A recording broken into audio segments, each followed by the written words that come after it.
सोचिए अगर आपको इंडिया में ही दो देशों का कल्चर देखने को मिले। एक ही सिटी में इंडियन ट्रेडिशनल और वेस्टर्न कल्चर का खिचड़ी पाक और उसी शहर के किनारे दूर आसमान के छोर तक नीले रंग का कारपेट बिछा मिले।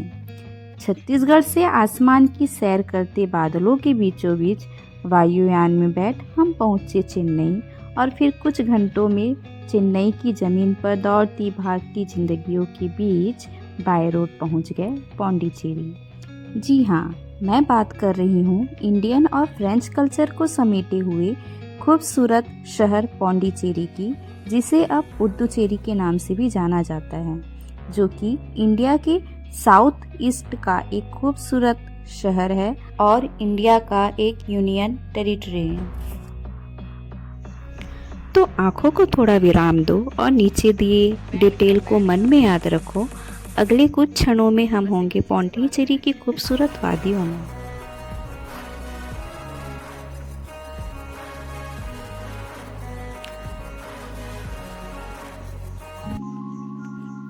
क्या कहती है ये आती जाती चंचल धाराएं, यही की जिंदगी आने जाने का नाम है।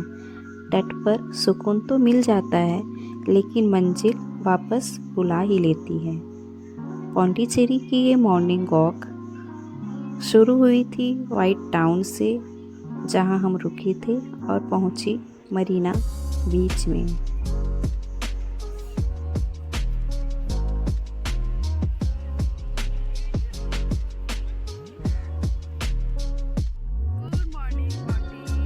तो चलिए पौंडीचेरी की यात्रा का श्री गणेश करते हैं मनाकुला विनायगर टेम्पल से।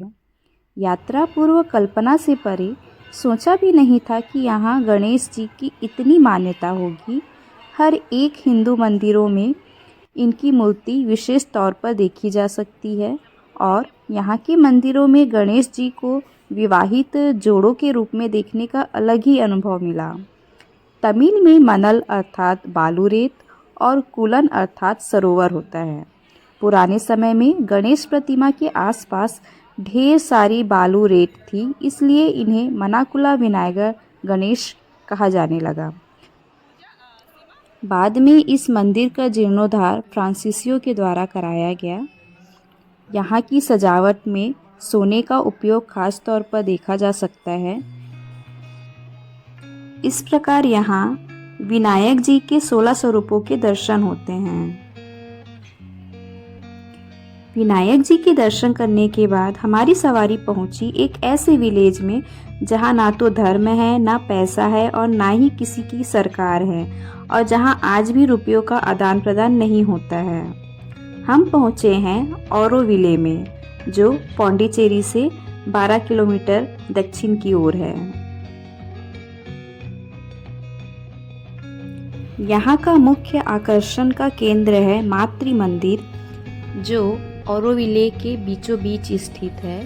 मंदिर जाने के मार्ग में एक संग्रहालय का निर्माण किया गया है।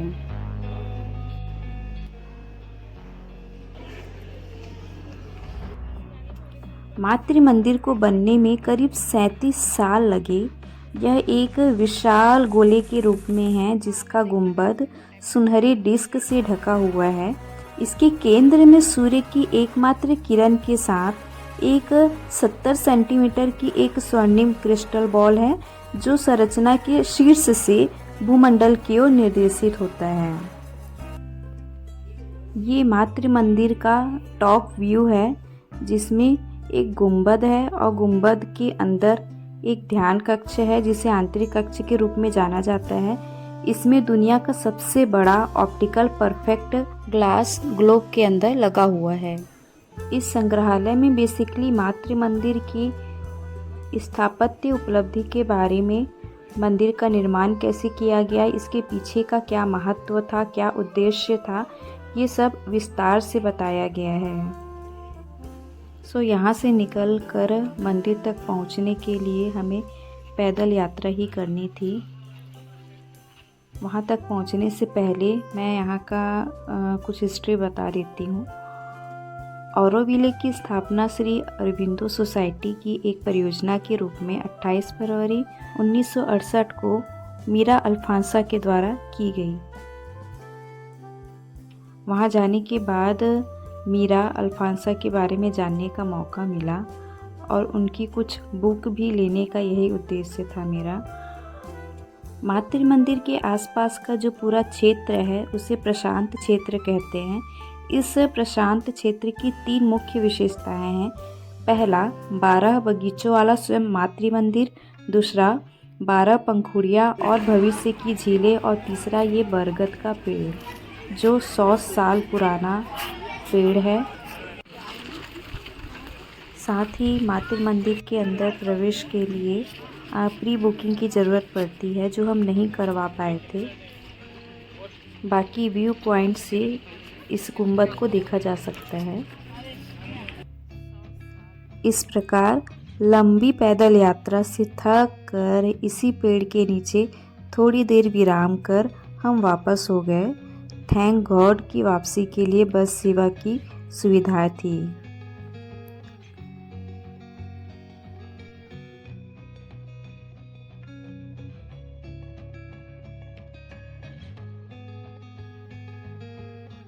पौंडीचेरी के पहले दिन के अंतिम पड़ाव के रूप में हम पहुँचे हैं कनेश्वर नटराज मंदिर, जो कि पौंडीचेरी से 15 किलोमीटर की दूरी पर एक पुदुकुप्पम गांव में स्थित है।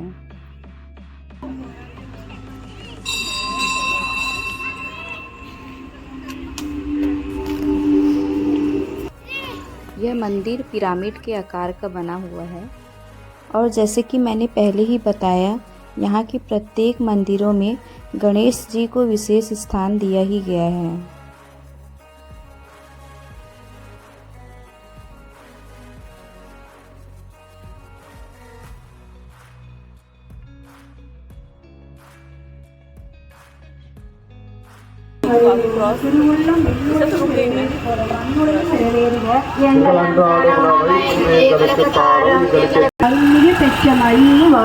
ஆண்டவர் உம்முடனே பெண்களுக்குள் ஆசி பெற்றவர் நீரே, உம்முடைய திருவயிற்றின் கனியாகிய இயேசுவும் ஆசி பெற்றவரே. ஆண்டவர் உம்முடனே பெண்களுக்குள் ஆசி பெற்றவர் நீரே, உம்முடைய திருவயிற்றின் கனியாகிய இயேசுவும் ஆசி பெற்றவரே. உம்முடைய பெண்களுக்குள் ஆசி பெற்றவர்